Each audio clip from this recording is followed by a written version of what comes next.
Votre voiture a été cambriolée et pourtant aucune trace d'effraction n'a été constatée. Cela pourrait être ce qu'on appelle un vol au brouilleur, un petit boîtier qui empêche la fermeture des portières d'un véhicule à distance. Dans ce quartier du nord de Paris la semaine dernière, 3 jeunes ont été interpellés après avoir pillé plusieurs véhicules grâce à cette technique. Comment très concrètement ils ont procédé? Le conducteur vient de se garer, il sort de son véhicule. Moi j'actionne ici pour empêcher le verrouillage. Le conducteur pense avoir verrouillé, il s'éloigne. Voilà. Et voilà. Je pars avec les affaires du monsieur.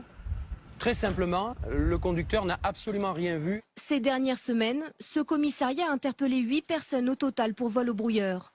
Une arnaque en augmentation qui inquiète les services de police. Il s'agit vraiment d'un phénomène naissant, mais comme on préfère prévenir plutôt que guérir, on préfère tout de suite se mobiliser, être vigilant et mettre en alerte surtout les automobilistes. Si l'arnaque n'est pas nouvelle, elle est de plus en plus sophistiquée. Les boîtiers sont miniaturisés et surtout plus faciles d'accès. Plusieurs sites étrangers en proposent pour une 50aine d'euros.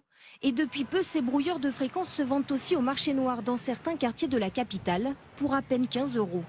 Une tendance d'autant plus inquiétante que les voitures commercialisées aujourd'hui sont de plus en plus automatisées. Il n'y a pas de parade absolue.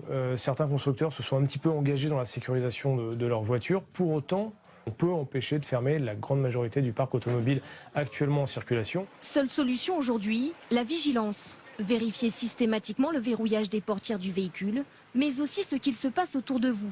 Car la portée de ces brouilleurs ne dépasse pas les 30 mètres. Les malfaiteurs ne sont donc jamais très loin.